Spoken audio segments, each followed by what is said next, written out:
রাজনীতিতে বিরোধ অস্থিরতা বাড়ছে। প্রতিদিনের খুন, ধর্ষণ, মব আর নানা অপরাধের বারবারন্ত জানান দিচ্ছে মানবিক রাষ্ট্র গঠনে এখনও পাড়ি দিতে হবে অনেকটা পথ। এর মধ্যে বিএনপি সরকার 100 দিন পার করেছে। এ উপলক্ষে সংবাদ সম্মেলনে প্রধানমন্ত্রী কার্যালয়ের মুখপাত্র বলেছেন, জনমুখী রাজনীতির দৃষ্টান্ত স্থাপন করেছে সরকার। এ নিয়ে আলোচনা শুরু করতে চাই, তবে সমসাময়িক আরও বেশ কিছু বিষয়ে আমরা কথা বলবো আজ। স্বাগত এখন প্রকাশে, সাথে আছে আমি জামান মণ্ডল। আজ আমাদের সাথে আলোচনার জন্য স্টুডিওতে আছেন চর্চা.com-এর সম্পাদক সোহরাব হাসান এবং আছেন লেখক অ্যাক্টিভিস্ট ফিরোজ আহমেদ। তো আলোচনা শুরু করতে চাই ফিরোজ ভাই আপনাকে দিয়েই। যেটা বলছিলাম যে বিএনপি সরকার 100 দিন পার করেছে, তো সরকারের পক্ষ থেকে যেটা দাবি করা হয়েছে যে জনমুখী রাজনীতির দৃষ্টান্ত স্থাপন করেছে সরকার, আপনি কিভাবে দেখছেন? ধন্যবাদ। আসলে একটা সরকারকে বিচার করার জন্য হয়তো 100 দিন যথেষ্ট না, কিন্তু আবার 100 দিনেই অনেকগুলো যাকে বলে বৈশিষ্ট্য, লক্ষণ, উপসর্গ দেখা যায়, যেটা দিয়ে কিছু প্রবণতার অনুমানও করা যায়। আমি বলবো যে বিএনপি সরকার একদিকে যেমন ঐতিহাসিক সূত্রে একটা খুব খারাপ শাসনের ধারাবাহিকতা, একটা 3টা নির্বাচন এখানে আক্ষরিক অর্থে হয়নি, জালিয়াতিপূর্ণ একটা নির্বাচন, বিপুল পরিমাণে অর্থনীতি ধ্বংস, তারপর একটা বিরাট রক্তপাতময় অভ্যুত্থান, তার উপর দাঁড়িয়ে আসলে বিএনপি একদিকে সরকার গঠন করেছে। এটা তার জন্য একটা চ্যালেঞ্জিং সময়, খুবই সত্যি কথা। অন্য আরেকটা দিকে ইতিহাসে সবসময় যারা এরকম এত বড় সংখ্যাগরিষ্ঠতা নিয়ে আসে এবং যাদের পেছনে একটা অভ্যুত্থানের চাপ থাকে, তাদের বিশেষ কিছু দায়িত্বও থাকে। তো ফলে একদিকে যেমন সীমাবদ্ধতা আছে, অন্যদিকে এই সীমাবদ্ধতাগুলোকে ইতিবাচকভাবে সে মোকাবিলা করতে পারছে কিনা এবং ওই লক্ষণগুলো অন্তত শুরুতে দেখা যাচ্ছে কিনা, সেটা খুব গুরুত্বপূর্ণ। তো আমি বলতে পারি যে অনেকগুলো বিষয়ের বিবেচনা আমার মনে হয় যে বেশ কিছু নেতিবাচক প্রবণতা খুব শক্তিশালী হয়ে দেখা যাচ্ছে। ইতিবাচক যে কথাবার্তাগুলো তারা বলছেন, সেগুলোর ফলাফল পেতে আমাদের নিশ্চয়ই, যদি তারা পারেন তাহলে নিশ্চয়ই দেরি হবে। একটা বিষয় আমি বলবো যে সরকার স্বচ্ছতার সাথে সব কাজ করছে এটা বলতে পারবো না। যেমন একটা গুরুত্বপূর্ণ বিষয় যে এই যে পদ্মা ব্যারেজ, এত বড় একটা প্রকল্প নেওয়া হচ্ছে, এটার বিষয় আসলে বহু বছর আগের একটা প্রকল্প। আমরা এটার ভালো মন্দ নিয়ে আসলে প্রায় কিছু জানি না। এটা দেশের উপকারও করতে পারে, অপকারও করতে পারে, সেটা নিয়ে সব রকম আলাপ আলোচনা সব মহলে দরকার ছিল। আমরা দেখলাম কিন্তু সরকার পুরনো অনেকগুলো স্টাডির উপর ভিত্তি করে এই প্রকল্পটা হাতে নিয়েছে, ঘোষণা করে ফেলছে। উচিত ছিল এটার ভালো মন্দ নিয়ে বিশেষজ্ঞদের কথা বলার সুযোগ দেওয়া, এটার অর্থনীতির দিকগুলো কি, এটার পরিবেশগত সমীক্ষা কি বলছে, পলি অপসারণে খরচ কত হবে, ভারত পানি না দিলে কিভাবে তার বিকল্প ব্যবস্থা করা হবে, সেগুলো নিয়ে কিন্তু কোনো আলোচনাটা নাই। এই আলোচনা না, বৈজ্ঞানিক সমীক্ষা, পরিবেশগত প্রভাব, এগুলো নিয়ে যদি গণমাধ্যমে প্রচুর লেখালেখি হতো, তার ভিত্তিতে সিদ্ধান্ত নেওয়া হতো, 40,000 কোটি টাকার একটা বা 50,000 কোটি টাকার শেষ পর্যন্ত এই প্রকল্পটা দাঁড়াবে, সেটা এত একতরফাভাবে ঘোষণা করা ঠিক না। একইভাবে এরকম কয়েকটা বিষয় বলতে পারি, যেমন ধরেন অন্তর্বর্তী সরকারের বহু সমালোচনা আমরা করব, কিন্তু অন্তর্বর্তী সরকারের অনেকগুলো ভালো কাজ ছিল, অনেকগুলো ইতিবাচক অধ্যাদেশ তারা করেছিল। এই বিচার বিভাগের জন্য আলাদা সচিবালয় কিংবা আরও অনেকগুলো ভালো ভালো উদ্যোগ তাদের ছিল, সেগুলো কিন্তু এই অধ্যাদেশগুলোকে সংসদের প্রথম অধিবেশনে আইনে পরিণত করা হয় নাই, ফলে সেগুলোর একটা বড় অংশ বাতিল হয়ে গেল। তো সরকার আমাদের আশ্বস্ত করছেন যে এটা তারা বাস্তবায়ন করবেন, ভবিষ্যতে সংসদে বিল এনে বাস্তবায়ন করবেন। কিন্তু এই অধ্যাদেশগুলো কিন্তু শুধু অন্তর্বর্তী সরকারের অর্জন ছিল না, ওগুলো ছিল গণঅভ্যুত্থানের অর্জন। ফলে ভালো হতো যদি সরকার ওই গণঅভ্যুত্থানের অর্জনগুলোকেও স্বীকার করতেন এবং তার ধারাবাহিকতায় সংসদে বিল এনে সেগুলোকে বাস্তবায়ন করতেন। আমাদের গণতন্ত্র শক্তিশালী হতো, জবাবদিহিতা শক্তিশালী হতো। সেই কাজগুলো তারা করেন নাই।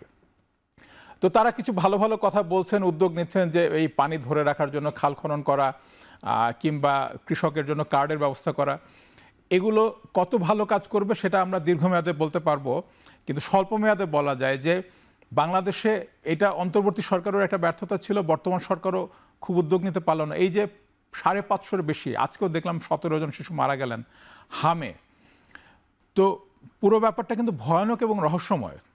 আমরা একটা প্রতিবেদনে পাচ্ছি যে অন্তর্বর্তী সরকার আমলে যথেষ্ট পরিমাণ টিকা ছিল, অনেকে দাবি করছেন ছিল না। অন্তর্বর্তী সরকারের গুরুত্বপূর্ণ কয়েকজন মানুষ তারা হিসাব কষে দেখিয়েছেন যে ইউনিসেফকে দিয়ে টিকা আনলে এত শত কোটি টাকা বেশি লাগে। তারা বিকল্প ব্যবস্থাপনা করতে চাচ্ছিলেন, কিন্তু টিকা হাতে রেখেই তারা এই ব্যবস্থাপনাটা করার চেষ্টা করছিলেন। কিন্তু দায়ীটাকে তার আসলে একটা খুঁটিনাটি তদন্ত হওয়া দরকার নিরপেক্ষ ব্যক্তিদের নিয়ে, এটা খুব জরুরি। এইটা কিন্তু কোনো উদ্যোগ আমরা দেখছি না। আমার বিশ্বাস যে এখানে আমলাতন্ত্রেরও একটা বড় অংশগ্রহণ আছে, তাদের ব্যর্থতা বা তাদের জবাবদিহিতাহীনতা, কিন্তু সেই বিষয়টাতে কোনো উদ্যোগ সরকারের দেখছি না। এবং অন্যদিকে এই শিশুরা আসলে মারা গেছে, একটা বড় অংশ আসলে এত ভয়াবহ জটিল ব্যাধি না। বড় অংশ শিশু, যেটা চিকিৎসকদের সাথে আলাপ করে দেখলাম এবং পত্রিকার কয়েকদিনের প্রতিবেদনে, হাসপাতালগুলোতে অক্সিজেনের যথেষ্ট ভালো ব্যবস্থা নাই। বেশিরভাগ শিশু আসলে মারা গেছে এই সহজ কারণটাতে, যে এই শিশুরা যখন তাদের ফুসফুস আক্রান্ত হয় তখন হাসপাতালগুলো তাদের ব্যবস্থা নিতে পারে না। একাধিক পত্রিকায় এই খবরগুলো এসছে যে বাচ্চার বাবাকে পাঠানো হচ্ছে ওই অক্সিজেনের পাইপ আনার জন্য। এগুলো কি নির্মম একটা পরিস্থিতি। তাহলে সরকারের একটা জরুরি ভিত্তিতে ব্যবস্থা নেওয়া উচিত ছিল। মানে হতে পারে এটা আগের সরকারের ধারাবাহিকতা, হতে পারে এটা আওয়ামী লীগ 5 বছর ধরে ক্যাম্পেইন করে নাই, কিন্তু তোমার আমলে এই সমস্যাটা তৈরি হচ্ছে। ফলে এমন উদ্যোগ দেখানো দরকার, এমন সহানুভূতি দেখানো দরকার, এমন ব্যবস্থা দরকার যে প্রত্যেকটা শিশুর পিতামাতা এবং সমাজের প্রতিটা নাগরিক হিসেবে আমরা প্রত্যেকে যেন অনুভব করি যে এই রাষ্ট্র একটা বিপর্যয়ের মধ্যে পড়েছে, এটা সে স্বীকার করছে এবং তার জন্য সে সর্বোচ্চটা চেষ্টা করছে। এই চেষ্টার ঘাটতি বোধহয় আমরা একভাবে দেখতে পাচ্ছি। এই বিষয়ে আমরা আবার কথা বলবো, একটু সৌরভ ভাইয়ের কাছে জানি। সৌরভ ভাই, ফিরোজ ভাই অনেকগুলো পয়েন্ট বললেন, কিন্তু পাশাপাশি এটাও ঠিক যে ফ্যামিলি কার্ড চালু হয়েছে, কৃষি ঋণ মকুব হয়েছে, খাল খনন, মানে অনেকগুলি প্রস্তাব সরকার বাস্তবায়ন করছে। মানে আপনি আসলে কিভাবে দেখেন, মানে কতটা আশাবাদী আপনি? না, কোনো সরকার, ধন্যবাদ আপনাকে, ফিরোজ আহমদকে শুভেচ্ছা। কোনো সরকারের সাফল্য ব্যর্থতা মূল্যায়নের জন্য 3 মাস যথেষ্ট সময় না, খুবই কম সময়। তবে একটা কথা বলে যে দিনের প্রথম প্রহর থেকে বোঝা যায় যে পুরো দিনটি কেমন যাবে। আর সেক্ষেত্রে ইতিনেতি দুটোই আছে। সরকারের সদিচ্ছা আছে, এটা বোঝা যায়।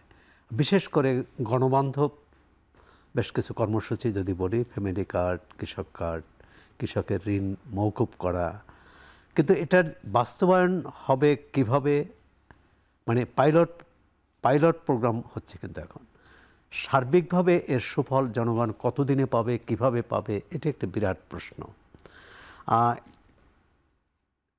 তার চেয়েও বড় যেটি, এবং সরকার দায়িত্ব নেওয়ার কয়েকদিন পরেই জ্বালানি সংকট দেখা দিল মধ্যপ্রাচ্যে অশান্ত পরিস্থিতির জন্য, অর্থাৎ ইসরায়েল ও যুক্তরাষ্ট্র ইরানের উপর যুদ্ধ চাপিয়ে দেওয়ার জন্যে।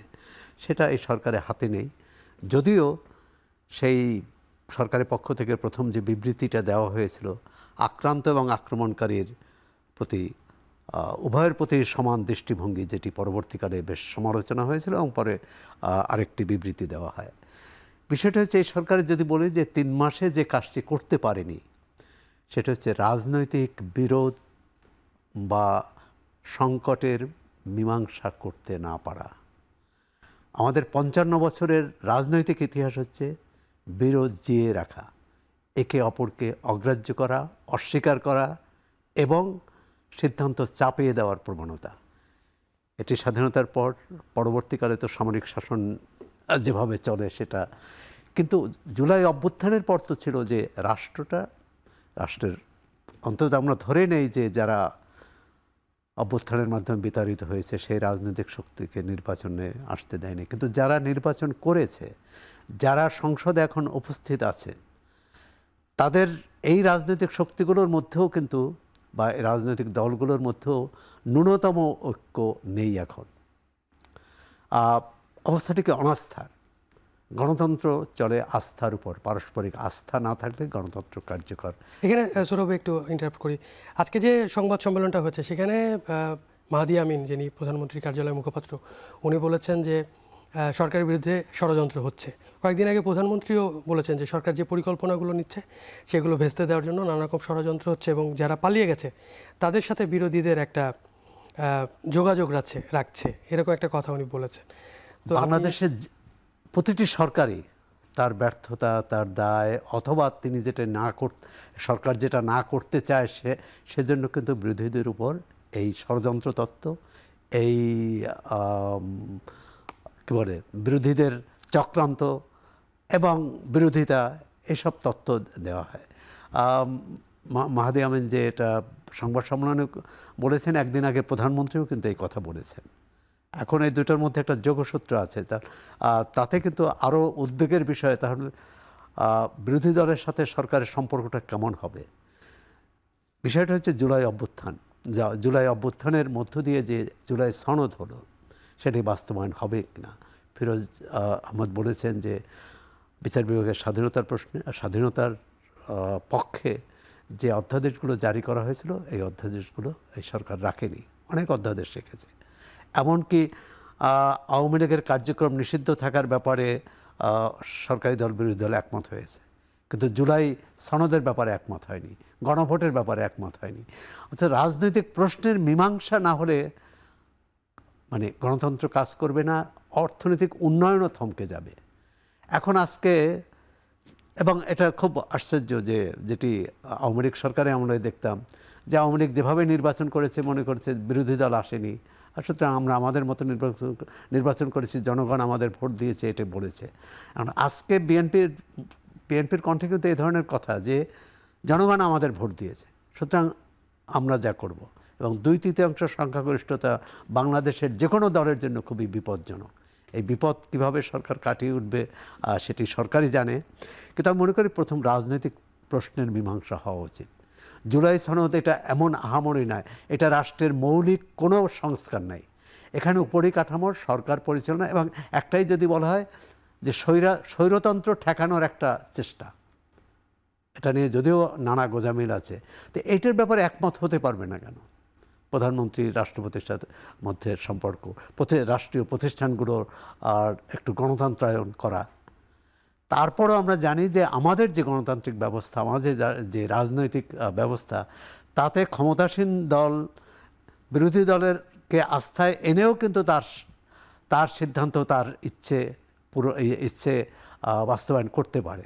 কিন্তু যদি এটাই থাকে যে বিরোধী দলের কথা শুনবো না, আমি যেটা বলছি এটাই হচ্ছে জুলাই সনদের মূল কথা, বিরোধী দল যেটা বলছে এটা মূল কথা নয়, বা তারা ষড়যন্ত্র করছে, মূল কথা নয়, এর পরের বাক্যটাই হবে তারা ষড়যন্ত্র করছে, সংসদে বা সংসদের বাইরে তারা উত্তপ্ত পরিস্থিতি তৈরি করতে চাচ্ছে।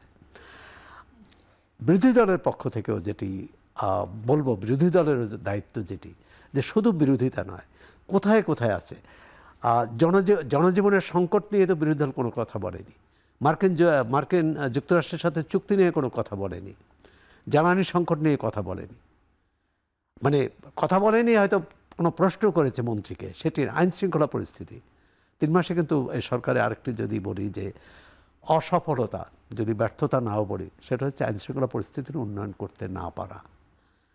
এর মধ্যে এর পেছনে আমরা অনেকগুলো যুক্তি দেখাতে পারবো। এবং এখন বর্তমানে কিন্তু একটা অভিযান চলছে, মাদক বিরোধী এবং সন্ত্রাস বিরোধী অভিযান, কিন্তু অভিযানের ফলাফলটা কি? অপরাধ তো কমেনি। এই অতি সম্প্রতি ভয়াবহ শিশু হত্যা, ধর্ষণের কথা যদি বাদও দেই, অন্য অন্য সামাজিক অপরাধও কিন্তু বেশ বেড়েছে। এমনকি বিএনপির আরেকটি বলবো যে সরকার এবং ক্ষমতাসীন দল এটি আলাদা করা, বাংলাদেশের 55 বছরের ইতিহাসে এটি আলাদা করতে না পারার কারণে অনেক সংকট তৈরি হয়েছে এবং ক্ষমতাসীনরা করেছে। বিএনপির সামনে কঠিন পরীক্ষা যে তারা এই আলাদা করতে পারবেন কিনা।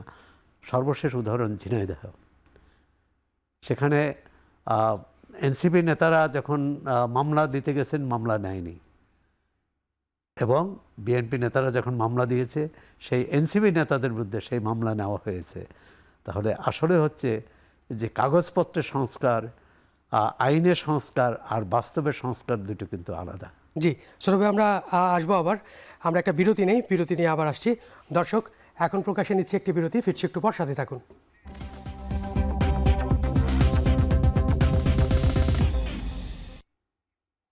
বিরতির পর ফিরে এলাম, দেখছেন এখন প্রকাশ। আচ্ছা, এবার ফিরোজ ভাই একটু আপনার কাছে আসতে চাই। সৌরভ ভাই অনেকগুলো কথা বললেন, তো আপনার কাছে একটু যে প্রসঙ্গে জানতে চাই যে আওয়ামী লীগের ফেরা নিয়ে কয়েকদিন ধরে আলোচনা হচ্ছে মাহফুজ আলমের একটা স্ট্যাটাসকে ঘিরে। আজকে সাবেক উপদেষ্টা তৌহিদ, উনি পররাষ্ট্র উপদেষ্টা, ওনার একটা মন্তব্য ঘিরে আবার আলোচনা শুরু হয়েছে। উনিও একই রকম কথা বলেছেন। উনি বলেছেন যে সেদিন থেকে আসলে সমস্যাগুলো শুরু হয়েছে যখন অন্তর্বর্তী সরকারের কিচেন ক্যাবিনেট থেকে সব সিদ্ধান্তগুলি আসলে নেওয়া শুরু হলো এবং মার্কিন বাণিজ্য চুক্তি নিয়ে পররাষ্ট্র মন্ত্রণালয়ে কোনো ইনভলভমেন্ট ছিল না মার্কিন বাণিজ্য চুক্তি নিয়ে। তো মানে কিভাবে দেখছেন আসলে বিষয়টা? প্রথমত ধন্যবাদ। এখানে অনেকগুলো গুরুত্বপূর্ণ বিষয় আছে। আমার ধারণা 3টা আলাদা পর্বে বরং 3ভাবে আলোচনা করব। একটা বিষয় বলি যে মাহফুজের এই কথাটাকে আমি অনেকখানি প্রতীকী অর্থে নিয়েছি, যে সে বলতে চাইছে যে গণঅভ্যুত্থানের অর্জনগুলো ধূলিসাৎ হয়েছে এই কারণে আওয়ামী লীগ ফিরে আসছে, এই কথাটাকে আমি প্রতীকী অর্থে নিয়েছি। ওটাকে আমি শেখ হাসিনা ফিরে আসছেন ওই অর্থে নিইনি। বরং আজকে প্রথম আলোতে একটা গুরুত্বপূর্ণ প্রতিবেদন এসছে, যেখানে অনেকগুলো আমার ধারণা যে প্রতিবেদনটা পড়ার মতো অনেকগুলো ভালো দিক আছে। দুটো জায়গা আমার কাছে চোখে লেগেছে। একটা বিষয় সেখানে বলা হচ্ছে যে ভারত শেখ হাসিনাকে পরামর্শ দিয়েছে বাংলাদেশে আসতে, যে কথায় আমি আস্থা রাখছি না। আমার ধারণা যে ভারত চায় বাংলাদেশ রাষ্ট্রকে, যেহেতু একটা দ্বিপাক্ষিক সম্পর্ক খুব টানাপোড়েনের মধ্যে দিয়ে যাচ্ছে, গণঅভ্যুত্থানের মধ্যে দিয়ে একটা ভারতপন্থী সরকার এখানে উচ্ছেদ হয়েছে এবং বাংলাদেশ ভৌগোলিকভাবে এত গুরুত্বপূর্ণ, আমার কাছে এটা মনে হয় যে শেখ হাসিনার অনেকগুলো সমালোচনার সাথে এই বড় সমালোচনাটা আমি করতে চাই, যেগুলো বাংলাদেশের শক্তিমত্তার জায়গা হতে পারতো, যে ট্রানজিট দেওয়াটা বাংলাদেশের শক্তিমত্তার জায়গা, সেগুলোকে আমরা দুর্বলতার জায়গা। মানে আওয়ামী লীগের এক মন্ত্রী একবার বলেছিলেন যে ভারত বাংলার সম্পর্ক স্বামী স্ত্রীর মতো। এইরকম নতজানু জায়গায় বাংলাদেশকে নিয়ে যাওয়া, যেগুলো আসলে আমাদের শক্তির জায়গা, আমরা ভৌগোলিকভাবে এত গুরুত্বপূর্ণ একটা জায়গা আছি। তো সেই কারণে বাংলাদেশকে ভারতের দরকার, বাংলাদেশের সাথে সম্পর্ক ভালো করা ভারতের দরকার। বলে বাংলাদেশের যে একটা দেশপ্রেমিক সরকার খুবই শক্তিশালী পররাষ্ট্রনীতি নিয়ে থাকে, আমি নিশ্চিত যে সেটাই যথেষ্ট ভারতের আচরণকে সংযত রাখতে। তো ফলে ভারত এই কথাটা যে শেখ হাসিনাকে পরামর্শ দিচ্ছে, এটা ভারত প্রচার করতে চায় বলে আমার ধারণা, যাতে বাংলাদেশ সরকারের দিক থেকে যে অস্বস্তি সঙ্গত কারণেই আছে, কারণ এত বছর ধরে তারা একটা এখানে আওয়ামী শাসন এবং বলা যায় যে অবৈধ নির্বাচনগুলোকে তৈরি করাতে এবং তাকে টিকিয়ে রাখাতে ভারতের একটা বিশেষ ভূমিকা ছিল, এটা সকলেই জানেন এবং মনে করেন। সেই কারণে ভারত এই অস্বস্তিটা দূর করতে চায়, কিন্তু ভারতের পক্ষে শেখ হাসিনাকে ফেরত দেওয়াটাও রাতারাতি সম্ভব না। ফলে যে বিষয়টা আমার কাছে গুরুত্বপূর্ণ সেটা হচ্ছে যে ওই প্রতিবেদনের, প্রথম আলোর প্রতিবেদনে অন্য একটা অংশে আলতাফ পারভেজের উদ্ধৃতি দিয়ে বলা হচ্ছে যে নেপালে যে সাম্প্রতিক নির্বাচন হলো গণঅভ্যুত্থান পরবর্তী, সেখানে তো উচ্ছেদ হওয়া যারা সরকার ছিল, দল ছিল, তাদেরকেও নির্বাচন অংশ নিতে দেওয়া হয়েছে। তো বাংলাদেশে সেটা দিলে ভালো হতো। আলতাফ পারভেজকে আমি খুবই পছন্দ করি এবং তার বেশিরভাগ লেখা বা বিশ্লেষণের সাথে আমি একমত থাকি, অনেক গুরুত্বপূর্ণ জিনিস তার কাছ থেকে জানতে পারি। কিন্তু এই মূল্যায়নটার সাথে আমি আসলে একমত না, কারণ আমার কাছে মনে হয় যে নেপালের সাথে বাংলাদেশের পরিস্থিতির একটা মৌলিক পার্থক্য হচ্ছে এটা, যে নেপালের জনগণ নেপালে একটা নির্বাচিত সরকারের দুর্নীতি এবং খারাপ কাজের কারণে বিরক্ত হয়ে তাকে উচ্ছেদ করেছে। মানে একটা বৈধ সরকারকে জনগণ উচ্ছেদ করেছে, এই উচ্ছেদের অধিকার জনগণের আছে। বৈধ সরকারকে জনগণ নেপালে এবং শ্রীলঙ্কাতে উচ্ছেদ করেছে, যাদের দুর্নীতি নিয়ে জনগণ অসন্তুষ্ট ছিল। বাংলাদেশের জনগণ কিন্তু কোনো বৈধ সরকারকে উচ্ছেদ করে নাই। সে এমন একটা সরকারকে বাংলাদেশের জনগণ উচ্ছেদ করেছে যে আওয়ামী লীগ তিনটা জালিয়াতি নির্বাচন করেছিল, জনগণকে ভোটাধিকার থেকে বঞ্চিত করেছিল। নেপাল এবং শ্রীলঙ্কায় আপনি গুমের এই রকম একটা কাঠামোগত ব্যবস্থা আপনি পাবেন না। বাংলাদেশে যে র্যাব, ডিজিএফআই এবং অন্যান্য পুলিশকে ব্যবহার করে গুম করা হচ্ছিল, ক্রসফায়ার করা হচ্ছিল, এই মহামারী নেপালে ছিল না, শ্রীলঙ্কাতেও ছিল না। এখানে একটা বিষয় একটু ফিরোজ আপনার কাছে আমি জানতে চাই যে মানে অভ্যুত্থানের পর এই আলোচনাটা কিন্তু অনেক হয়েছে যে ৭১-এর পরে আমরা জামাতের প্রশ্নটাকে মীমাংসা করতে পারিনি। তেমন মানে অভ্যুত্থানের পর আসলে আওয়ামী লীগ আসলে কীভাবে রিহ্যাবিলিট হবে বা এই বিষয়টা কীভাবে মীমাংসা? আমি ওই জায়গাটাতে আসার চেষ্টা করছি আর কি, যে আমি মনে করি যে আওয়ামী লীগ যদি ফেরত আসার প্রশ্ন কোনোদিন আসে, সেটা প্রথমত আওয়ামী লীগের যারা এই প্রথমত জনগণকে নির্বাচনের অধিকার থেকে, ভোটের অধিকার থেকে বঞ্চিত করার কাজে যুক্ত ছিলেন, তাদের বিচার করা, যারা গুম এবং শেষ সময়ের হত্যাযজ্ঞ এগুলোর সাথে যুক্ত ছিলেন তাদের বিচার করা।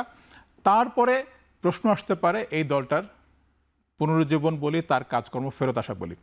তার আগ পর্যন্ত যদি এটা করতে যান, আমি এটা নিশ্চয়তা দিতে পারি যে বাংলাদেশে এই গণঅভ্যুত্থান পরবর্তী মানুষের মধ্যে যত রাজনৈতিক বিভাজন দেখেন না কেন, সকলে আবার একজোট হয়ে, সেটা যে কোনো শক্তি, দেশি বিদেশি যে কোনো শক্তি আওয়ামী লীগকে ফেরত আসার চেষ্টা করুক না কেন, আপনি এটা মনে রাখবেন যে লক্ষ লক্ষ রাউন্ড গুলি, টিয়ার গ্যাস এবং লাঠিচার্জ হয়েছে এই তরুণদের উপরে। এই তরুণরা যতদিন সবল আছে, রাস্তায় আছে, কিংবা তারা সক্ষম আছে, খুব কঠিন আপনি ওই বিচারের ব্যবস্থা না করে পুনর্বাসন করা। আমি একটা জাতীয় পুনর্বাসন দরকার মনে করি, জাতীয় সমঝোতা একটা প্রয়োজন মনে করি। এবং এইটা এই কারণেও একটা আপনার মনে আছে কিনা জানি না, যতবার আমরা আওয়ামী লীগকে বলতাম যে সে যখন ক্ষমতায় ছিল যে সে যেভাবে জনগণকে নিপীড়ন করছে, নির্বাচন অধিকার থেকে বঞ্চিত করছে, এর সবসময় এর পরিণাম ইতিহাসে সবসময় যেটা ঘটে যে জনগণ একটা রক্তপাতময় অভ্যুত্থানের মধ্যে দিয়ে এইরকম শাসককে সবসময় উচ্ছেদ করে। ইতিহাসে বারবার এটা দেখা গেছে। আওয়ামী লীগ বরং তখন দাবি করতো যে তারা উচ্ছেদ হলে নাকি কয়েক লক্ষ লোক মারা যাবে। পত্রিকায় কিন্তু শিরোনাম হয়েছে, প্রথম আলোর মতো পত্রিকা তো দেখিয়েছে যে আওয়ামী লীগের মন্ত্রীরা এটা বলছেন, ওবায়দুল কাদের সহ অন্যান্য মন্ত্রীরা ভয় তৈরি করছেন যে প্রতিদিন সাম্প্রদায়িক দাঙ্গা হবে, কয়েক লক্ষ লোক মারা যাবে। বরং আমাদের একদিক থেকে সেরকম ভয়াবহ খারাপ কিছু ঘটে নাই বাংলাদেশে, কোনো জঙ্গি দলের নিয়ন্ত্রণে বাংলাদেশ চলে যায়নি। কিন্তু আমি মনে করি যে অন্তর্বর্তী সরকার এবং বর্তমান সরকার এটা ঠিক কাজ করছে না। দ্রুত তাদের বিচার করাটা দরকার এবং প্রয়োজন হচ্ছে মিথ্যা মামলায় যে বিচার করার প্রক্রিয়ার মধ্যে দিয়ে আসলে ওই যে পুরনো ব্যবস্থাকে ফেরত আনার কথা যদি আমরা বলি, তাহলে বলবো যে আওয়ামী লীগের বিরুদ্ধে যে তাদের যে রাজনৈতিক অপরাধ, তাদের যে ব্যাংক ডাকাতি, তাদের যে দুর্নীতি, সেই বিচারটা না করে আমরা তাদেরকে মিথ্যা মামলায় ফাঁসাচ্ছি। আমার সন্দেহ যে এটার পেছনে একটা কারণ হচ্ছে যে আপনি যদি গোটা নির্বাচনের জালিয়াতিটা কিভাবে ঘটলো সেটার বিচার করতে গেলে আমলাতন্ত্রের একটা বড় অংশ তার কাঠামো ক্ষতিগ্রস্ত হবে, তারা সেই মামলাগুলোর মধ্যে পড়বে। ফলে তারা নিজেদেরকে রক্ষা করার জন্য এই যে রাজনৈতিক অপরাধ জনগণের প্রতি হয়েছিল সেগুলোকে আড়াল করার চেষ্টা করে। কিন্তু ফিরোজ ভাই, এত দ্রুত মানে শেখ হাসিনার ফেরার গুঞ্জনটাই তাহলে মানে আসছে কেন?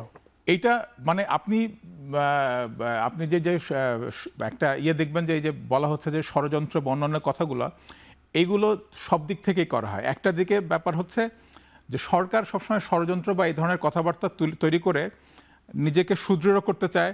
তার চারদিকে ষড়যন্ত্র হচ্ছে, নানান তৎপরতা চলছে, যেটার কারণে তাকে নানান রকম নিপীড়নমূলক ব্যবস্থা নিতে হবে, এই রকম কথা বলে একটা আইনি একটা সুবিধা কতগুলো তৈরি করে একদিকে। আরেকদিকে একটা ব্যাপার হচ্ছে যে এটা তো খুবই সত্যি কথা যে আওয়ামী লীগের মানুষরা যে লক্ষ হাজার কোটি টাকা চুরি করেছে এবং এই চুরি করার টাকা নিয়ে তারা মধ্যপ্রাচ্যের নানান দেশে, যুক্তরাজ্যে, যুক্তরাষ্ট্রে, কানাডাতে আছে, তারা তো এই টাকাটা বহু ক্ষেত্রে বেরও করতে পারছে না, খরচও করতে পারছে না, এবং তারা তাদের সমস্ত এস্টাবলিশমেন্ট ছেড়ে পালিয়েছে। ফলে তারা যে রাতারাতি মেনে নেবে যে বাংলাদেশের মানুষ তাদের চায় না, বাংলাদেশের মানুষ তাদের উচ্ছেদ করেছে, তরুণ জনগোষ্ঠীর সাথে যুদ্ধের মধ্যে পড়বে এটা সে সহজে মানতে পারে না। ফলে নানান রকম চক্রান্ত, ষড়যন্ত্রের চেষ্টা তারা আসলেই করতে পারে। আচ্ছা ফিরোজ ভাই, আসবো আবার আপনার কাছে। সৌরভে, একটু আপনি যদি বলেন, সাবেক পররাষ্ট্র উপদেষ্টা তৌহিদ হোসেন, ওনার যে মন্তব্যের কথা আমি ফিরোজ ভাইকে জিজ্ঞেস করলাম, মানে উনি তো অনেকগুলো কথা বলেছেন। মার্কিন বাণিজ্য চুক্তি নিয়ে উনি বলেছেন যে পররাষ্ট্র মন্ত্রণালয় জানতো না এবং কোনো না কোনো বাধ্যবাধকতা হয়তো ছিল, যে কারণে মাত্র 3 দিন আগে, ক্ষমতা ছাড়া 3 দিন আগে এই চুক্তিটা হয়েছে। তো মানে আপনি যদি আসলে বলেন, সব কিছু মিলিয়ে আপনার মতামত জানতে চাই। না, সাবেক পররাষ্ট্র উপদেষ্টার বক্তব্য থেকে মনে হয় মোহাম্মদ তৌহিদ হোসেনের যে অন্তর্বর্তী সরকারটি কে চালিয়েছেন, তার চালক, নীতি নির্ধারক কে ছিলেন। আচ্ছা, উনি কিন্তু বলেছেন যে কিচেন ক্যাবিনেট সব সিদ্ধান্ত। না, সেটাই। আর তিনি বলেছেন যে এই মার্কিন চুক্তি সম্পর্কে তিনি কিছু জানেন না, অর্থাৎ পররাষ্ট্র মন্ত্রণালয় কিছু জানেন না। কয়েকদিন আগে আসিফ নজরুল, সাবেক আইন উপদেষ্টা, তিনি বলেছেন তার জ্ঞাতে এটা হয়নি, তার অজ্ঞাতে হয়েছে। সাবেক প্রাণী সম্পদ উপদেষ্টা ফরিদা আক্তার বলেছেন যে তারা ঠেকাতে পারেননি, বা তারা এটা একটা আক্ষেপ করেছেন যে এরকম একটা চুক্তি তারা এটা বাধা দিতে পারেননি। সাবেক যার কথা বলা হয় যে চুক্তির নাটের গুরু বা চুক্তির প্রধান উদ্যোক্তা বা বাংলাদেশকে প্রতিনিধিত্ব করেছেন, সাবেক বর্তমান পররাষ্ট্রমন্ত্রী এবং সাবেক জাতীয় নিরাপত্তা উপদেষ্টা ডক্টর মোহাম্মদ ইউনূসের, তিনি বলেছেন যে এই চুক্তির আগে সব দলের সাথে আলোচনা করা হয়েছে এবং তিনি ইঙ্গিত করেছেন যে বিএনপি, জামাত ইসলামী এবং এনসিপি। এবং রহস্যজনক যে এই যে 1 মাস ধরে অনেক বিষয়ে জাতীয় সংসদে তর্ক হলো, বিরোধী দল অনেক বিষয়ে উপস্থাপন করেছেন, মার্কিন চুক্তি নিয়ে একটি কথা বলেননি। মাহফুজ আলম যে কথাটি বলেছেন সেটার অনেকটা অত সরলীকরণভাবে না দেখে আমি মনে করি ফিরোজ আহমদের সাথে যেটা যোগ করতে চাই, শেখ হাসিনার ফিরে আসা বা আসিফ নজরুল বলছেন যে আওয়ামী লীগ তো ছিলই, আওয়ামী লীগের দম্ভটা ফিরে আসছে। মাহফুজ কথা আলম। হচ্ছে যে এই যে ছিল বা ছিল না, আওয়ামী লীগ মানে কি? আওয়ামী লীগ যদি মানে আমরা যদি ধরে নেই দুঃশাসন, ধরে নেই দমন পীড়ন, গুলি, হত্যা, সেটার কতটা গিয়েছে? সুশাসন কি ফিরে এসেছে? ফিরোজ আহমদি বললেন যে ভুয়া মামলা দিয়ে কি ন্যায় বিচার হয় কখনো? আপনি হাজার হাজার মামলা, সাংবাদিকের বিরুদ্ধে, শিক্ষকের বিরুদ্ধে, আইনজীবীর বিরুদ্ধে আপনি হত্যা মামলা করেছেন। তিনি যে অপরাধ করেছেন সেই অপরাধে মামলা করুন। মানে একটা প্রতিহিংসার বিষয়টা ছিল কি না? এই মামলার পিছনে তো প্রতিহিংসা কাজ করেছে। আওয়ামী লীগ সরকার যেমন লাখ লাখ বিএনপি এবং অন্যান্য বিরোধী দলের নেতাকর্মীর বিরুদ্ধে গায়েবী মামলা করেছিল, ঘটনা না ঘটলেও সেই মামলা করেছে। এখানেও ঘটনা ঘটেছে ঢাকায়, দিনাজপুরের আওয়ামী লীগ নেতা বা কর্মী এর আসামি হয়েছে। ঘটনা ঘটেছে চট্টগ্রামে, ঢাকার আওয়ামী লীগ নেতা বা কর্মী আসামি হয়েছে। মানে পুরো বিষয়টি যেভাবে মানে অন্তর্বর্তী সরকারকে যতটা দৃঢ় হওয়ার কথা ছিল আইনের শাসন প্রতিষ্ঠায়, বিচার প্রক্রিয়াকে এগিয়ে নেওয়ার পেছনে, অন্তর্বর্তী সরকার তো সমস্ত বিচার প্রক্রিয়া মনে হচ্ছে যে শেখ হাসিনার মামলাটি আর নিষ্পত্তি করতে পারলেই বিচার কাজ শেষ হয়েছে। হাজার হাজার মামলা, আপনি দেড় বছরে যদি কোনো মামলার, হত্যা মামলার বা সন্ত্রাস বিরোধী আইনে যে মামলা, যেটা 6 মাসের মধ্যে শেষ করার কথা, সেই মামলার যদি তদন্তই না হয় তাহলে বিচার হবে কিনা? তাহলে আমি বলি যে মাহফুজ আলম তার বক্তব্যের মধ্যে একটা আক্ষেপ আছে, বেদনাও আছে। আমরা যতই তার সমালোচনা করি, তিনি যে করতে পারেননি দায়িত্বে থেকেও এ কথাটি তিনি স্বীকার করেছেন। আর তৌহিদ হোসেনের বক্তব্যে মনে হয় যে সরকারের ভিতরে একটা সরকার ছিল, এটি খুব বিপজ্জনক। আমরা জানি যে ডিপ স্টেট মানে আমরা দৃশ্যমান যে সরকার, তার পিছনে একটা সরকার থাকে। অন্তর্বর্তী সরকারের পিছনে কোন সরকার ছিল? কারা এই সিদ্ধান্ত নিয়েছে? কিচেন ক্যাবিনেটে কারা? এই প্রশ্নগুলো তো এসেছে। এর আগে এও বলেছেন, নৌপরিবহন, শ্রম ও নৌপরিবহন উপদেষ্টা সাখাওয়াত হোসেনও বলেছেন। তাহলে তো ওই সরকারের মধ্যে দুটি সরকার ছিল। একটি সরকার সব জানতেন, একটি সরকারে, এবং কারো কারো বিরুদ্ধে তো নির্বাচন পিছিয়ে দেওয়ার অভিযোগ ছিল। এবং বলবো যে বিএনপির চাপেই যে এই ফেব্রুয়ারিতে নির্বাচনটা হলো, সেটা অনেকটা বিএনপির চাপে। কারণ এত বড় সবচেয়ে বড় দল আওয়ামী লীগ যখন মাঠে নেই, তাকে চ্যালেঞ্জ করে সরকার আরও দীর্ঘ সময় ক্ষমতায় থাকবে এটি সাহস পায়নি বা করেনি। মার্কিন চুক্তি এখন যেটা জনপরিসরে আলোচনা হয়েছে, আমিও একমত যে আওয়ামী লীগ যেটা অপরাধ করেছে তার অপরাধের বিচার হতে হবে। কিন্তু অপরাধ, এই যে রাষ্ট্র যখন অপরাধ করে, সেটা তো শুধু দল না, রাষ্ট্র কাঠামোও করে। প্রশাসন, আইনশৃঙ্খলা রক্ষাকারী বাহিনী, নিরাপত্তা বাহিনী, র্যাব, যেটা আন্তর্জাতিকভাবেই নিন্দিত হয়েছে এবং তাদের বিরুদ্ধে নিষেধাজ্ঞা জারি হয়েছে। এইসব ব্যাপারে তো কোনো পরিবর্তন হয়নি। বরং একবার শোনা গিয়েছিল যে অন্তর্বর্তী সরকার সময় যে র্যাব বিলুপ্ত করা হবে, কিন্তু র্যাব তো বিলুপ্ত হয়নি, বরং নবায়ন করা হচ্ছে। কি করা হচ্ছে, নতুন আইন একটা প্রণয়ন করা হবে। এখন একটা হচ্ছে যে এটি আর যা হয়েছে এটা তো আমরা ফেরত আনতে পারবো না, যে ওই সরকারে কিন্তু একটা ফ্যাক্টস ফাইন্ডিং কমিটি বা একটা কিছু হওয়া উচিত। অন্তর্বর্তী সরকারের কোথায় কি গলদ ছিল, এই হামের টিকা সহ, এটি একটি বিষয়। আর এই মুহূর্তের সংকটটা, অন্তর্বর্তী সরকার ধরে নিলাম একটা ভুল চুক্তি করেছে, একটা অন্যায় চুক্তি করেছে, দেশের স্বার্থ বিরোধী। বিএনপি কি সেটাকে বহন করবে, সেটাকে ধারণ করবে, না সেটা সংশোধনের চেষ্টা করবে, সেটা পর্যালোচনা করবে? তথ্য উপদেষ্টা বলেছেন যে এটা পর্যালোচনা করবেন তারা। পর্যালোচনা করে যদি বলেন যে হ্যাঁ এটাই ঠিক আছে, তাহলে তো মানুষ মেনে নেবে বলে মনে হয় না। আমি মনে হয় যে এক ধরনের এই সরকারের রাজনৈতিক প্রশ্নটি এই সরকারের সামনে বড়। এখন দেখুন, এই সরকারের পক্ষ থেকে বিরোধী দলকে যে সাবেক স্বৈরাচারের সঙ্গে তলে তলে সম্পর্কের কথা বলা হচ্ছে, তাই না? বিরোধী দল কি বলছে? বিরোধী দল বলছে যে আওয়ামী লীগের সাথে আপোষ করে বিএনপি ক্ষমতায় আসছে, ভারতের সাথে আপোষ করে ক্ষমতায় আসছে। এই যখন এই যে বাকযুদ্ধ চলবে, তখন মানুষের মৌলিক অধিকার, মৌলিক যে সমস্যাগুলো হারিয়ে যাবে। ইতিমধ্যে কিন্তু রাজনৈতিক পরিসরে আলোচনার মানুষের মৌলিক সমস্যা নিয়ে খুব কম আলোচনা হয়েছে। সংসদ তো হয়নি, সংসদের বাইরেও হচ্ছে না।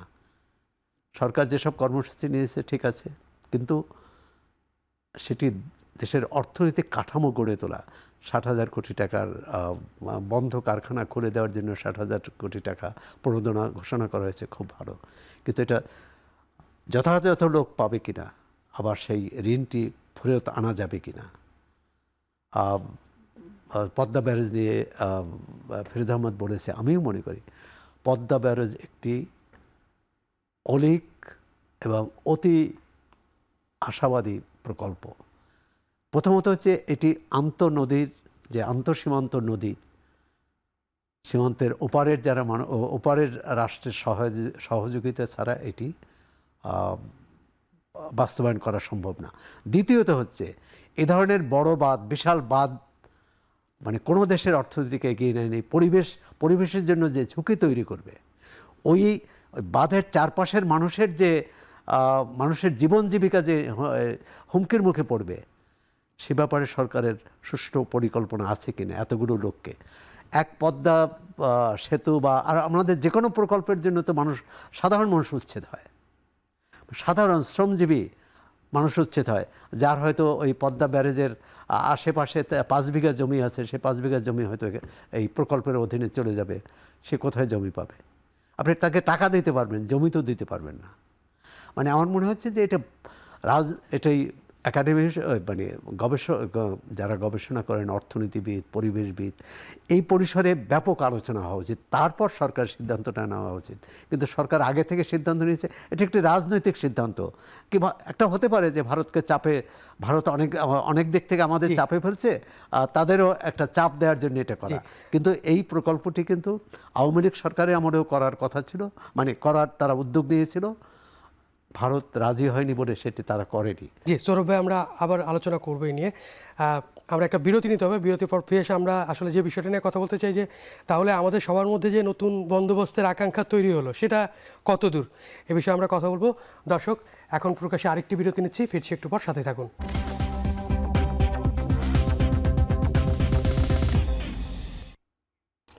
বিরতির পর ফিরে এলাম আরেকবার, দেখছেন এখন প্রকাশ।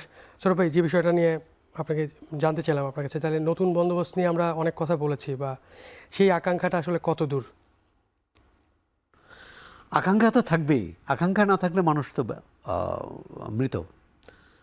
কিন্তু আকাঙ্ক্ষা বাস্তবায়ন করবে কে? করার জন্যে যে পরিবেশ, যে পূর্বশর্ত, সেগুলো পালন করা বা সেগুলো মানে সেগুলোর জন্য কাজ করার জন্য কারা প্রস্তুত? বাংলাদেশ রাষ্ট্রের সঙ্গে 90% মানুষের তো এই রাষ্ট্রের সঙ্গে কোনো সম্পর্ক নেই। তাদের সম্পর্ক যে এই ভ্যাটের মাধ্যমে যে কর দেওয়া ছাড়া। রাষ্ট্র তাকে কী দিয়েছে? এই রাষ্ট্রের সরকারি দল, বিরোধী দল, আমলাতন্ত্র, সামরিক বাহিনী সব হচ্ছে এই 10% মানুষের মধ্যে, সাংবাদিক সহ। দেখো আমাদের মতো এই যে মানুষগুলো সহ। সুতরাং এই রাষ্ট্রটা এই 90% মানুষের করা যাবে কবে? 10% মানুষ থেকে। সেটা হবে নতুন বন্দোবস্ত। জুলাই অভ্যুত্থানে একটাই ছিল যে স্বৈরাচার যাতে আর না আসে, স্বৈরাচারী ব্যবস্থা থেকে, তাহলে একটু স্বস্তি হতে পারে। অর্থনৈতিক কাঠামোয় কোনো পরিবর্তনের চিন্তা ছিল না, করেওনি। অর্থনৈতিক কমিশনও হয়নি। রাজনৈতিক কমিশন যা হয়েছে একেবারেই উপরিকাঠামোর, মৌলিক সংস্কারের কোনো উদ্যোগ এদের ছিল না। এবং সেটা সম্ভবত ডক্টর মোহাম্মদ ইউনূসের নেতৃত্বে যে সরকার, সেই সরকারের পক্ষে করাও সম্ভব না। কারণ এটার জন্যে একটা বিপ্লবী পরিবর্তন দরকার। তার জন্যে প্রস্তুত কে ছিলেন? দ্বিতীয় হচ্ছে, তারপর আমরা যেটা ন্যূনতম আইনের শাসন, ন্যায় বিচার এবং আমাদের বহুল উচ্চারিত স্বাধীনতার ঘোষণাপত্রে যে সাম্যের কথা আছে, তো বৈষম্য তো বেড়েছে গত 1.5 বছরে। সামাজিক ক্ষেত্রে বেড়েছে, রাজনৈতিক ক্ষেত্রে বেড়েছে, প্রান্তিক মানুষ আরও প্রান্তিক হয়েছে। তাহলে নতুন বন্দোবস্ত কী হলো? একটা হচ্ছে যে শেখ হাসিনা নেই, আওয়ামী লীগ নেই, এখন আরেক দল যারা আছে তারা নতুন বন্দোবস্ত করবেন, এই নিশ্চয়তা কি? হ্যাঁ, নিশ্চয়তা হচ্ছে যে গুম হবে না। এটা এক ধরনের প্রথম আমরা স্বস্তি পাবো। অন্যায় হবে না কারো প্রতি, সরকারি দল বিরোধী দল এটি দেখা হবে না আইনি শাসনের ক্ষেত্রে, নির্বাচনটা সঠিকভাবে হবে। এই পদক্ষেপগুলো যদি নেওয়া হয়, সামনে স্থানীয় সরকার নির্বাচন, আশা করি এই নির্বাচন নিয়ে কথা উঠবে, এরকম কাজ সরকার করবে না। কিন্তু ইতিমধ্যে সিসি তো আশঙ্কা প্রকাশ করেছেন যে সহিংসতা হতে পারে অনেকগুলো। সহিংসতা না, সহিংসতা যে কোনো হতে পারে। কথা হচ্ছে যে সরকারের ভূমিকা কী হবে, কোনো প্রার্থীর পক্ষে হবে না সবার জন্য হবে, ভোটারের পক্ষে হবে। আপনি এই যে আমরা বারবার তত্ত্বাবধায়ক সরকার আনি কেন, অর্থাৎ রাজনৈতিক দলগুলো ওরকম নিজেকে যোগ্য করতে পারেনি যে যার অধীনে একটি সুষ্ঠু নির্বাচন হতে পারে। ভারতে আপনি দেখেন যে কংগ্রেস পশ্চিমবঙ্গে যে প্রচণ্ড প্রতাপশালী মুখ্যমন্ত্রী এবং তার দল সব কিছু তছনছ করে দিয়েছিল এবং তিনটি নির্বাচনে, কিন্তু তিনি ক্ষমতায় থাকতে নির্বাচন হয়েছে, সেই নির্বাচনে ভরাডুবি হয়েছে। 330 থেকে 77-এ নেমে আসছে, 80-তে নেমে আসছে। তো এটা সম্ভব কেন? এটা সম্ভব হচ্ছে জনরায়ের প্রতি শ্রদ্ধার কারণে। আমাদের রাজনীতিকরা এখনও সেখানে যেতে পারেননি। বিএনপি একটা চ্যালেঞ্জের যে তার আমলে যত স্থানীয় সরকার নির্বাচন হবে সেটি পক্ষপাতহীন হবে, নিরপেক্ষ হবে, সুষ্ঠু হবে, জবরদস্তি হবে না। সেটার যে লক্ষণ দেখা যাচ্ছে না, সেটা হচ্ছে আইনজীবী সমিতির নির্বাচনগুলো দেখুন। চট্টগ্রামে বিনা ভোটে আইনজীবী সমিতির সবাই জয়ী হয়ে গেছে। তো এটা তো 2014 সালের নির্বাচনের নির্বাচনের কি বলে মিনি সংস্করণ দেখলাম। যা এই সুপ্রিম কোর্ট আইনজীবী সমিতির নির্বাচনে 12,000 ভোটার 12,000 ভোটার মধ্যে, কারণ এই পেশাজীবীদের মোটামুটি 60-70% দেয়, 70-80% ভোটার উপস্থিত থাকে, 4,000 ভোটার উপস্থিতি ছিল, কারণ একটা বিরাট অংশকে বাদ দেওয়া হয়েছে। আমরা আশা করি এই বাদ দেওয়ার সংস্কৃতি থেকে বিএনপি সরকার মুক্ত থাকবে, কারণ আওয়ামী লীগের বড় এই অভ্যুত্থানের কালে তার দমন পীড়ন, হত্যা, এর বাইরে যদি বলেন এই গত 15 বছরে ছিল কি বাদ দেওয়া, যে আমার যে পক্ষে নেই সে আমার শত্রু, তার দেশে কোনো ভূমিকা রাখার অধিকার নেই। জি, এর পুনরাবৃত্তি না ফিরে আসুক। জি, সৌরভ ভাই যেটা বলছিলেন যে বৈষম্য বাড়ছে, বৈষম্য আসলে কমবে কিভাবে? যদি অল্প উত্তর দেওয়া সম্ভব না, তারপরে যদি ছোট করে বলেন যে বৈষম্য আসলে কিভাবে কমবে। মানে এটা খুব জরুরি একটা প্রশ্ন। আমি এটার সাথে যুক্ত করে আপনার প্রথম প্রশ্নটা নিয়ে আবার কথা বলতে চাই। আজকে বিএনপির 100তম দিন। তো এই 100তম দিনে বিএনপির যে কাজকর্মগুলো আমরা দেখছি, কিছু ইতিবাচক আশা সৌরভ ভাই করলেন, আমি অনেকগুলো আশঙ্কার কথা বললাম। কিন্তু আমার মনে হয় যে বাংলাদেশের ইতিহাসে 2/3 জনসমর্থন নিয়ে কিংবা মানে সংসদে আসন নিয়ে আসা সরকারগুলোর বিষয় বা পৃথিবীর অনেক দেশেই একটা বিষয় থাকে যে যদি আপনি জন আকাঙ্ক্ষা পূরণ করতে ব্যর্থ হন এবং এই বিরাট শক্তিমত্তার কারণেই রাষ্ট্রের আমলাতন্ত্র বলি অন্যান্য ব্যবস্থাগুলোকে সম্পূর্ণ দখলে রাখা আপনার পক্ষে সম্ভব হয়, তখন বহু ক্ষেত্রে রাষ্ট্রের মধ্যে বা সরকারের মধ্যে কতগুলো বিপজ্জনক প্রবণতা তৈরি হয়। অর্থনীতির ক্ষেত্রে সেটা বৈষম্য বাড়ায়, রাজনীতির ক্ষেত্রে যেটা ঘটে সেটা হচ্ছে যে অন্যদের মতামতকে গুরুত্ব না দিলেও চলে, পাত্তা না দিলেও চলে। এইটা বিপজ্জনক। এবং আমার মনে হয় যে বাংলাদেশে এই যে একটা 24-এর একটা গণঅভ্যুত্থানের উপর আমরা দাঁড়িয়েছি, আপনি যদি একটা জিনিস খেয়াল করেন যে বাংলাদেশের ইতিহাসে অনেকগুলো গণঅভ্যুত্থান হয়েছে। 69 সালে একটা অবিস্মরণীয় গণঅভ্যুত্থান ছিল, 90 সালে একটা গণঅভ্যুত্থান, 24 সালে একটা গণঅভ্যুত্থান। এই গণঅভ্যুত্থানের মধ্যে 90-এর গণঅভ্যুত্থান 3 দলীয় জোটের একটা নিয়ন্ত্রিত গণঅভ্যুত্থানের মতো ছিল, মানে 3 জোটের হিসাবের বাইরে ওই গণঅভ্যুত্থান যায় নাই। কিন্তু 69 এবং 24-এর গণঅভ্যুত্থানের মধ্যে একটা অদ্ভুত মিল আছে। আমার মনে হয় ইতিহাসের আলোচনাটা আজকের বাংলাদেশের ভবিষ্যৎ নির্ধারণে জরুরি। 69 সালের গণঅভ্যুত্থান আসলে প্রায় কারো একক নিয়ন্ত্রণে ছিল না, এবং 69 সালে এতগুলো অমীমাংসিত প্রশ্ন ছিল একটা গোলটেবিলের মধ্য দিয়ে, নির্বাচনের মধ্য দিয়ে কোনোভাবে একটা দফারফা করার চেষ্টা করা হলো, কিন্তু পাকিস্তানি শাসকরা আসলে এই বাংলাদেশের এই ভূখণ্ডের মানুষের আকাঙ্ক্ষার বিষয়গুলোকে ফয়সালা করতে মন থেকে রাজি না। ফলে কিন্তু 69-এর অমীমাংসিত প্রশ্নগুলো 71 সালে একটা রক্তপাতময় মুক্তিযুদ্ধের জন্ম দিল। এবং এই যে আমরা বলতেছি যে গণঅভ্যুত্থানের মধ্যে তো শুধু শেখ হাসিনার পতনের দাবি ছিল, কিংবা তার আগে ছিল কোটার দাবি, অন্য কোনো দাবি ছিল না। আমাদের একটা জিনিস মনে রাখতে হবে, রাষ্ট্রবিজ্ঞান আমাদের সবসময় শেখায় যে প্রতিটা বড় আন্দোলন, গণঅভ্যুত্থান জনগণের আকাঙ্ক্ষার উত্তরণ ঘটায়। যেখানে তার সচেতনতা এবং আকাঙ্ক্ষা ছিল, পরের ধাপে নিয়ে যায়। 25শে মার্চের আগে বাংলাদেশের খুব কম মানুষ পাকিস্তান রাষ্ট্রের ভাঙন চেতেন, তো 25শে মার্চ নিশ্চিত করে দিয়েছে যে পাকিস্তানের সাথে বাংলাদেশের বেশিরভাগ মানুষ, আপামর জনগোষ্ঠী, তারা থাকতে রাজি না। তো একইভাবে আপনি একটা জিনিস মনে রাখবেন যে 24-এর জনগণের, যদি তারা কোটা দিয়ে শুরু করেছে শেখ হাসিনার পতন, কিন্তু শেখ হাসিনা কেন ছিলেন? তার স্বৈরতন্ত্রের ক্ষমতার ভিত্তি হচ্ছে এমন কতগুলো রাষ্ট্র ব্যবস্থা, আইন, সেগুলোর বিষয়ে মানুষ কথা বলছে। এবং আমার কাছে মনে হয় যে আজকের সরকারের জন্য সবচেয়ে বিপজ্জনক দিকটা রাজনৈতিক বলে মনে হয়, যে সরকার অস্পষ্ট। এই যে রাজনৈতিক আকাঙ্ক্ষাগুলো তৈরি হয়েছে, সেই রাজনৈতিক আকাঙ্ক্ষাগুলোর জায়গা থেকে সরকারের ভূমিকাকে আমার কাছে একটু অস্পষ্ট মনে হয়। সেটা যদি সরকার পূরণ করতে না পারে, আমি আসলে অনেক বড় ঝুঁকি দেখি। ফলে খুব সংক্ষেপে এইটুকুনি এক কথায় বলতে পারি যে আমাদের শিক্ষা, স্বাস্থ্য খাতে একটা ব্যাপক পুনর্জাগরণ দরকার, বহু বিনিয়োগ দরকার, এক, দুই হচ্ছে বিশেষজ্ঞদের একটা যুক্ত করা দরকার আমলাতন্ত্রের হাত থেকে, এবং ওই রাজনৈতিক আকাঙ্ক্ষা পূরণ করা দরকার। এটা যদি না করি, আমরা খুব বিপজ্জনক জায়গায় যাব। ধন্যবাদ। আপনাদের দুজনকে অনেক ধন্যবাদ আমাদের সময় দেওয়ার জন্য। দর্শক, এই ছিল আজকের এখন প্রকাশে। এতক্ষণ সাথে থাকার জন্য ধন্যবাদ। শুভরাত্রি।